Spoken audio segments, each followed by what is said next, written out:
Hi guys, welcome back to The Psychologist. I know it's been a while since I've been able to post a video. Been just crazy busy. Been renovating a house that we just bought, and a week and a half ago we had our first child. And COVID, everything, work, it's been crazy. So I'm really sorry I haven't been able to get one of these videos out in a while, but I thought I'd get one out today. Up today we have a beautiful 6105 that came in for service, and we can see that it's in absolutely stunning condition based on the dial, which is safely in its packet there. It's an absolute beauty, and the customer is very proud of this. You know who you are, and it's definitely a very, very nice watch to own. So a lucky customer indeed. So this is a watch that had previously been serviced, and it actually had a partial jewel upgrade. It had the lower mainspring arbor jewel put in to the plate. Now I wanted to talk a little bit about why putting a lower mainspring arbor jewel in is a little bit of a fruitless exercise if we don't also install the top plate jewel. And more importantly, there's something that is even more important than both of those jewels put together, which is an issue that is sometimes overlooked, and I want to address here. Now, the reason, as we've spoken about, to put these jewels in is they wear so much because the barrel is being wound. They wear so much that we have movement there on the barrel. Now what happens is that barrel will foul the center wheel. It will hit the center wheel and it will cause the watch to stop.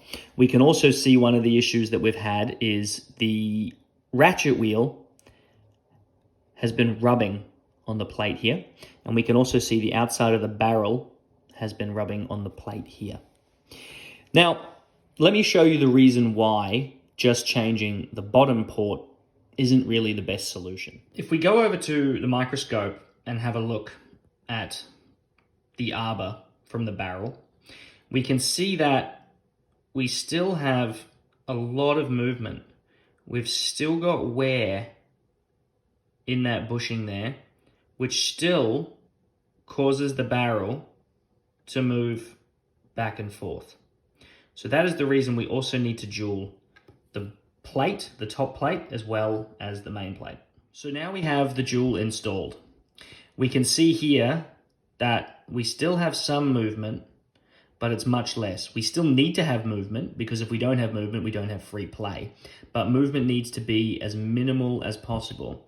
And we can see that this is pretty much as minimal as we would want our movement because we still need to have that free play just so the watch can be wound. Now I want to stress something. Upgrading the jewels in the barrel do not, I repeat, do not help the watch to increase in amplitude. Why is that the case? That is the case because the ratchet wheel is connected to this, to the barrel arbor. Once the ratchet wheel is wound, the ratchet wheel cannot then become unwound. What happens is the barrel releases the energy from the mainspring by turning like so, which then turns the wheels of the gear train, which in turn transfers the energy to the escapement, to the balance, and the watch keeps time. Now, if we think about this mechanically, if we watch, what's happening here? Well, our barrel arbor is not turning. Well, at the moment, the barrel arbor is turning. But when we have a mainspring attached and a click spring, our barrel arbor is not turning because what's happening is it's staying in place and it's releasing that energy. So the barrel arbor is never moving in the jewels to keep time for the watch or for the watch to tell time or for the watch to run. It's purely for winding purposes and the barrel fouling the center wheel, the ratchet wheel fouling the plate. So it does not increase the amplitude of the watch because the barrel is running, or the arbor is running between the barrel itself, not these two bushings here. Doesn't mean it doesn't need to be done. Definitely needs to be done because it causes other issues. But I know there's a lot of misconceptions out there at what it actually does, this barrel jewel upgrade. Now let's talk about why just upgrading the barrel is a bit of a fruitless exercise, or just upgrading the jewels.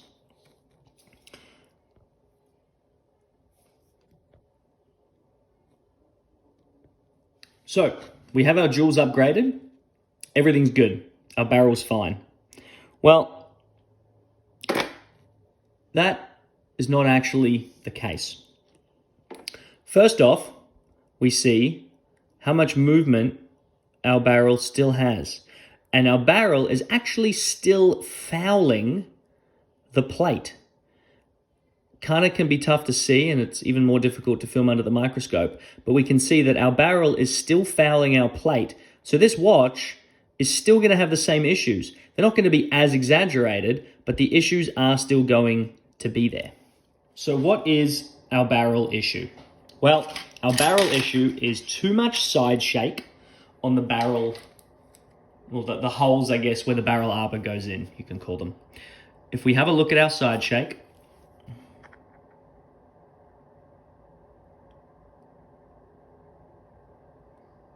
it's probably easy to do with my finger. It's excessive. It's too much. It's too sloppy. We can't have a barrel that is that sloppy. It's not good watchmaking. It's not going to make a watch, or it's not going to, help the watch keep good time. It's going to cause issues. It's going to cause amplitude problems, and it's going to get worse and worse over time as the watch is constantly wound. Now, thankfully, for the purposes of this exercise, the customer has provided us with a brand new 205-613 Seiko barrel. So we're going to open this up and we're going to compare the side shakes. Now,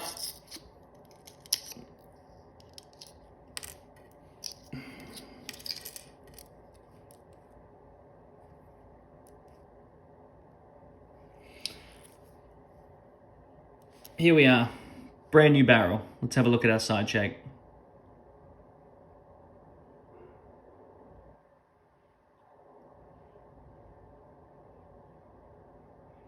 We can see it's definitely better.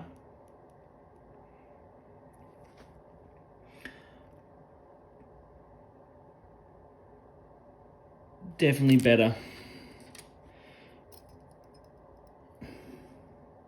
than compared to the old barrel. Having said that,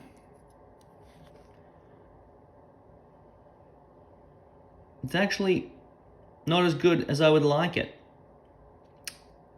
Not as tight as I would have it. But this is actually quite a common thing, quite a common issue. Even when we were at Rolex, we would get brand new packaged barrels, and the barrels would need adjusting. So this new barrel, I would actually tighten up just to make sure that our side shake is good. So how we can tell a barrel's good is if we have enough side shake, but we still have freedom. This can be quite difficult to do on camera. But we still have freedom for it to move. We don't want it to bind because binding can create issues. So now we have our two barrels.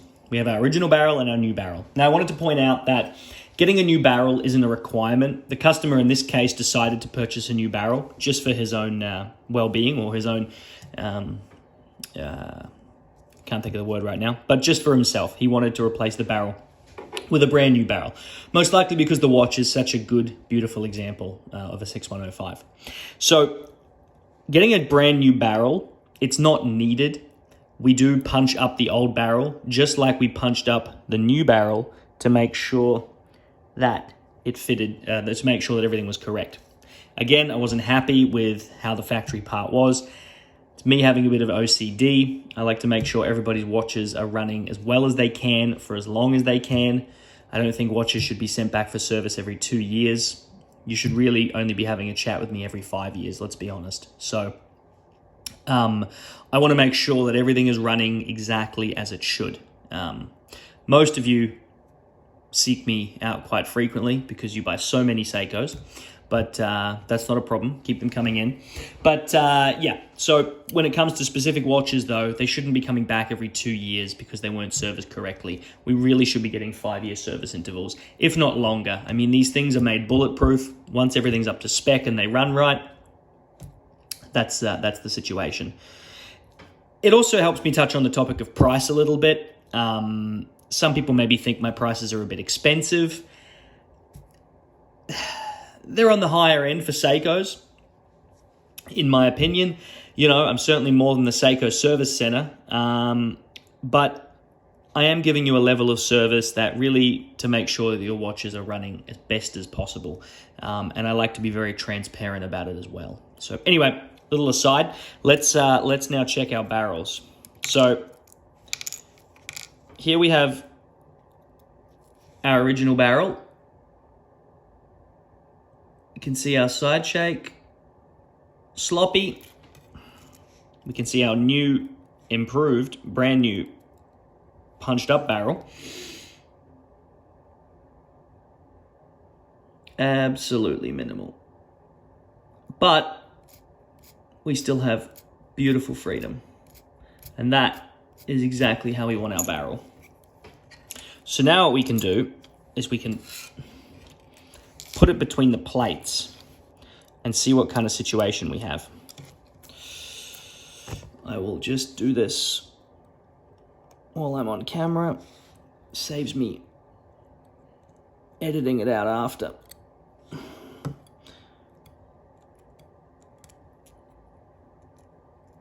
Sorry to put you guys through this. This is a bit of a boring part where nothing's on camera.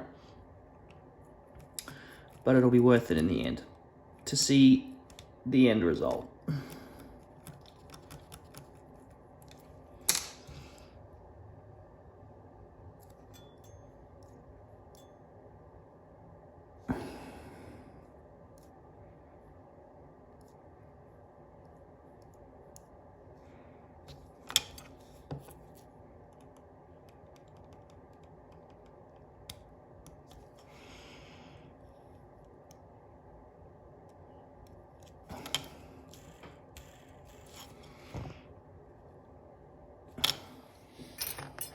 Okay, so now we have our barrel in place. We can have a look at our side shake.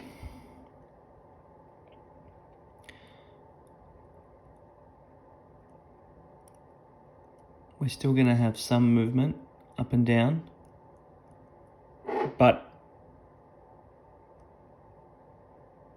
we aren't fouling anymore.